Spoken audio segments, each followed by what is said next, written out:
आओ बच्चों, आज हम पढ़ेंगे पहले भारत की कुछ प्राचीन मुद्राएं और जो आज के समय क्वेश्चन में सिलेबस में सम्स होते हैं, प्लस होता है ना, प्लस तुम लोग करना होता है। आधे बच्चे कर नहीं पाते, तुम छोटे हो नहीं कर पाते। देखो पहले भारतीय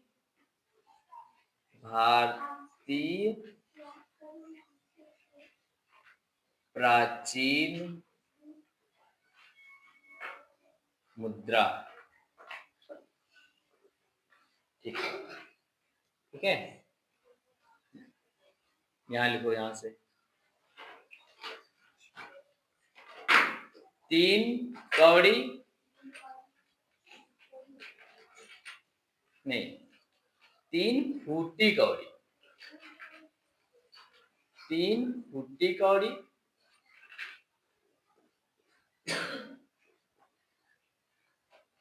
एक साबुत कौड़ी होती है, साबुत कौड़ी,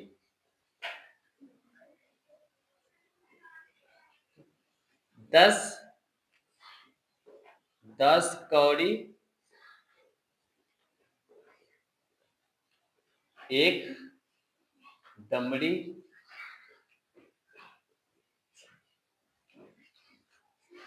2 दमड़ी,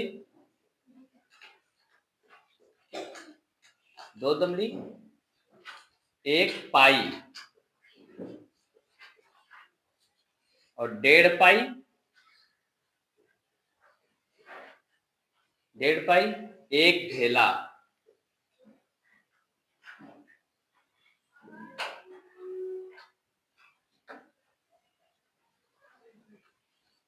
तीन पाई, एक पैसा, पुराना वाला होता था, पुराना पैसा जैसा आज समय होता वैसा नहीं होता, एक पैसा, और 4 पैसे, 4 पैसा, एक आना, ठीक है, और 16 आने, 16 आना 1 रुपया, 1 रुपया को 16 आना कहते थे पहले। अब तो आपके बच्चों को पता ही नहीं कि 16 आने कितने होते हैं, ठीक, 16 आने 1 रुपया। अब यहाँ पे लिख सकते हैं आज की जनसंख्या सब 1 रुपया 100 पैसे, ठीक, 3 फूटी कौड़ी, एक साबुत कौड़ी, ये पहले ही चलता था। अब तो कौड़ी तो बच्चे ही नहीं आते कौड़ी कैसी होती है। 3 जो फूटी कौड़ियां होती थी उसकी 1 कौड़ी बनती थी, और 10 कौड़ियों के बराबर एक दमड़ी होती थी, ठीक। जैसे आज समय में देखें आए तो रुपया जैसे होता है ना, रुपया, तो जब 10 रुपए के नोट के जब एक एक के 10 सिक्के जोड़ोगे तब 10 रुपया होगा, ठीक। उसी तरह 10 जब कौड़ियां होती थी, साबुत कौड़ी, टूटी नहीं होती थी, टूटी होगी तो फिर बहुत कम रेट में जाएगी, ठीक। तो 10 कौड़ियां जब होती थी उससे एक दमड़ी के बराबर माना जाता था कि एक दमड़ी है, और 2 दमड़ी होती थी तो उसे एक पाई मानते थे, और 1.5 पाई एक ढेला, ठीक, और 3 पाई का एक पैसा होता था, और 4 पैसे का एक आना होता था, और 16 पैसे का या 16 आने का 1 रुपया, 1 रुपये में 100 पैसे होते ही ये बच्चे लगभग जानते हैं, क्योंकि मैथ के जो सम सभी आते हैं उसमें सब सम बताए जाते हैं। अब देखो इनकी कहावतें बहुत हैं, कभी खैर उसमें कहावत आती है, तुमको हम 40 कौड़े से नहीं देंगे, बोलते हैं ना, किसी से पूछ लो, मम्मी माताएं बोलती थी पहले, अभी बोलती है तुमको। अब तो खैर जो नई जनरेशन को फूटी कौड़ी ये कहावतें ही पता है, फूटी कौड़ी नहीं देंगे, ढेला तक तुमको नहीं देंगे, है नहीं, और क्या बोलते, दमड़ी तक नहीं देंगे, मतलब ये बहुत सारी कहावतें, ये जितनी लिखा हुआ है, कौड़ी, दमड़ी, पाई, ढेला, ये सब कहावतें भी हैं। कहावतों के तौर पे बच्चों को आज याद है कि हाँ कभी ये होता था, कहावतें हैं तो याद है, और नहीं कहावतें तो नहीं होता। और उसके आगे हम अभी तुमको सम्स पढ़ाते हैं, नोट करना है, करो।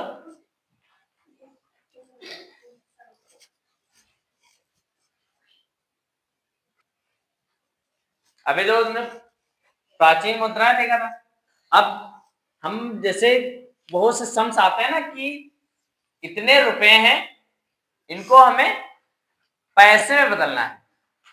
अभी पढ़ा था कि एक रुपए में कितने होते हैं, एक रुपए में 100 पैसे होते हैं, ठीक। एक रुपए में 100 पैसे पड़े। अब इसी फॉर्मूले के हिसाब से, क्योंकि दमड़ी कौड़ी आना ढेला तो चलता ही नहीं है, ठीक। तो हम इस फॉर्मूले को लगा करके अगर हमको चेंज करना है पैसे में तो उसको चेंज करेंगे, ठीक। तो आ जाओ, पहले हम यहां पे मान लो क्वेश्चन लिखा है चेंज टू पैसा, ठीक। चेंज टू पैसा लिखा है, यहाँ क्वेश्चन बहुत सारे लिखे हैं, 82 रुपी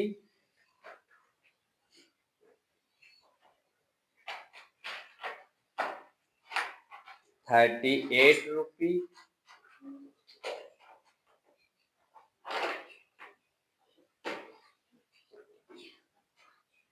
40 रुपी। सर इसे लिख के दिखाना है। 16 रुपी 8 रुपी। 5 क्वेश्चन। अब मान लो इसको पैसे में चेंज करना है, तो अभी हमने ये फॉर्मूला लगाएंगे पहले इस वाले फॉर्मूला। मान लो एक क्वेश्चन लिखा है 82, पहला क्वेश्चन लिखते हैं 82 रुपी, ठीक। अब इसको चेंज करना है पैसे में हमको, तो यहां लिखेंगे 82, पहले लिख लेंगे 1 रुपी इक्वल 100 पैसे, ठीक। अभी कितने रुपए लिए हैं, 82 इंटू जितना पैसे करना है एक 100, 82 वन जा कितना होता है 82। भाई किसी टेबल का अगर हम 1 से मल्टीप्लाई कर रहे हैं तो उतना ही तो जितने जिस नंबर का मल्टीप्लाई करते हैं। तो 82 कितने जीरो हैं, 2 जीरो, 2 जीरो लगा दिए यहाँ पैसे। एक चीज हमेशा याद रखना कि यदि कभी भी किसी क्वेश्चन में, चाहे इतना बड़ा क्वेश्चन क्यों ना हो, अगर उसको कह दे कि उसको किसी नंबर से मल्टीप्लाई करना है, मान लो 8 लिखा है या 8 2 6 3 5 9, इतना बड़ा नंबर दिया हुआ है, इसको कह दे कि हमको इतने से मल्टीप्लाई कराने हो, कितना हो गया 1 करोड़ 1 करोड़, ठीक। अगर इससे मल्टीप्लाई तो घबराना ही है बिल्कुल, जितना ये लिखा हुआ है इस साइड, ठीक। इस पूरे नंबर को पहले नोट कर लेना, हो गया। तो अगर हम इसकी मल्टीप्लाई 1 से कराएंगे कितना होगा, सेम इतने रहेगा ना, तो इतना रहेगा। अब बाकी जीरो कितने लगे, 2 4 6 और 1 7, जितने जीरो होते जीरो लगा, ठीक। और भी अगर जीरो उसमें लगे तो वो भी पूरे जीरो लगा दो। अगर यहाँ पर नंबर यहाँ पर 1 लिखा है, इसके बाद कितने भी जीरो लगे, 10 50 100 कितने भी जीरो क्यों लगे हो, यहां से इस नंबर से इस 1 को मल्टीप्लाई करो। जैसे 18 1 जा 18 होता है, यही होता है ना, 17 1 जा 17, किसी भी नंबर का अगर 1 से मल्टीप्लाई करो तो सेम उतना ही होता है जितने से मल्टीप्लाई कराते हैं। तो उसको नोट किया यहाँ पे, और जितने जीरो लगे अगले नंबर में उतने जीरो हमने यहाँ पे लगा, ठीक।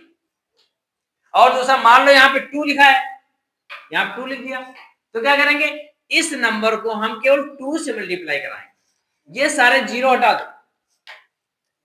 ठीक। जैसे मान लो यहाँ पे अभी 2 लिख दिया, हो गया। अब 2 का इससे मल्टीप्लाई करा दो, 2 9 18 2 5 10 1 11 2 3 6 1 7 2 6 12 2 2 4 5 2 8 16, हो गया। अब इसमें जितने जीरो लगे हैं, यहाँ जीरो कितने 7 लगे, 7 जीरो। हमेशा पूरे जीरो को लेके ना चलो, जीरो अगर लेके चलोगे जीरो को भी तो क्वेश्चन वो सम्स बहुत बड़ा हो जाएगा।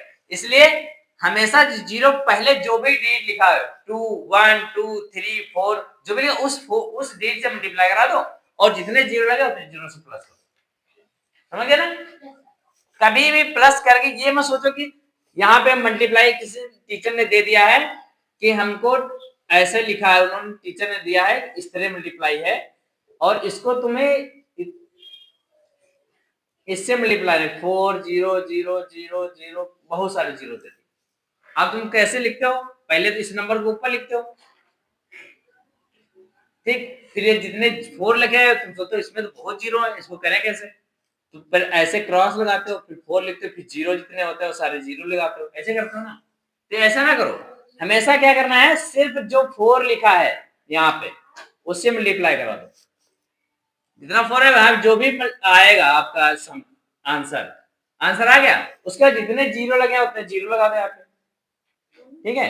जितने जीरो लगे हैं उतने जीरो, जितने भी लगे हैं 1 2 3 4 5 6 7 8 जितने जीरो होते जीरो लगा दो, ठीक है? कभी भी उन लिखे हुए जीरो से मल्टीप्लाई नहीं करा, जीरो से अगर मल्टीप्लाई क्या हो जाएगा? जीरो तो हो जाएगा। किसी भी नंबर का अगर आप मल्टीप्लाई जीरो से कराते हैं तो वो जीरो होता है, ठीक? अगर हम कोई भी कितनी बड़ी नंबर क्यों ना लिखा हो, अगर उसकी मल्टीप्लाई हम जीरो से कराते हैं तो जीरो हो जाता है, ठीक? अभी तो कोई कुछ सम्स दिए मैंने 4 सम्स रुपया, इसको पैसे में चेंज करो। सत्य? हाँ सर ऐसे ही? हाँ